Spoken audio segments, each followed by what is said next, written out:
एक बार की बात है, एक नगर में धनिया नाम का लालची बनिया रहता था। उसके पास मीठे पानी का एक कुआं था। वह अक्सर ही सीधे साधे लोगों को अपनी चतुराई से लूटा करता था। एक दिन सीधे ब्राह्मण ने कुएं को खरीदने की इच्छा जताई। बनिए को ब्राह्मण का प्रस्ताव पसंद आया।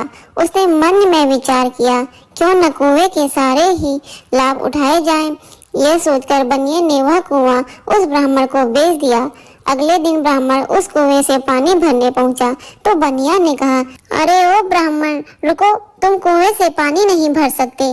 ब्राह्मण ने जवाब दिया, मान्यवर, यह कुआं तो मैंने आपसे कल ही तो खरीदा था।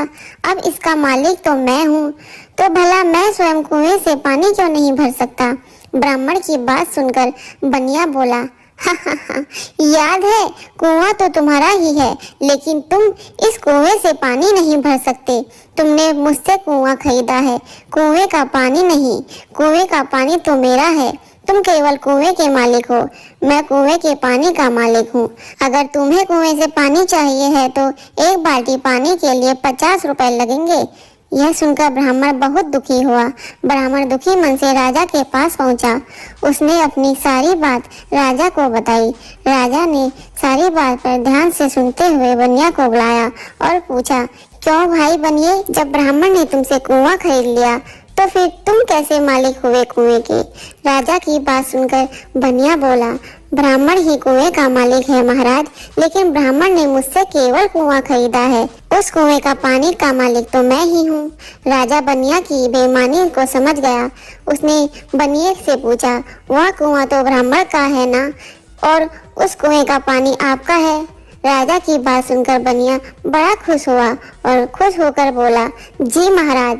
अब राजा बोले, जब कुआं ब्राह्मण ने खरीद लिया और कुएं का मालिक जब ब्राह्मण है, तो आपने अपना पानी ब्राह्मण के कुएं में क्यों रखा हुआ है। आप अपना सारा पानी वहां से निकाल लें। जब तक पानी की एक भी बूंद उस कुएं में रहेगी, आपको प्रतिदिन किराए के तौर पर 50 रुपए देने होंगे। राजा का न्याय सुनकर बनिया बिल्कुल हक्का पक्का रह गया और ब्राह्मण राजा के न्याय से खुश हो गया। अब बनिया को राजा की बात समझ आ गई। वह समझ गया कि उसकी बेईमानी अब राजा के सामने खुल गई है। अब बनिया राजा के चरणों में गिरकर माफी मांगने लगा। मुझे क्षमा कर दीजिए महाराज, मुझसे बहुत बड़ी गलती हो गई।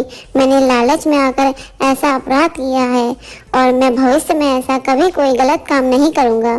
बनिए की बात सुनकर राजा बोला, इस बार तो मैं तुम्हें माफ कर रहा हूँ, लेकिन दोबारा किसी को इस तरह परेशान किया तो कारागार में डाल दूंगा। राजा के न्याय से ब्राह्मण को न्याय मिला। ब्राह्मण राजा की जय जयकार करता हुआ महल से बाहर अपने घर आ गया।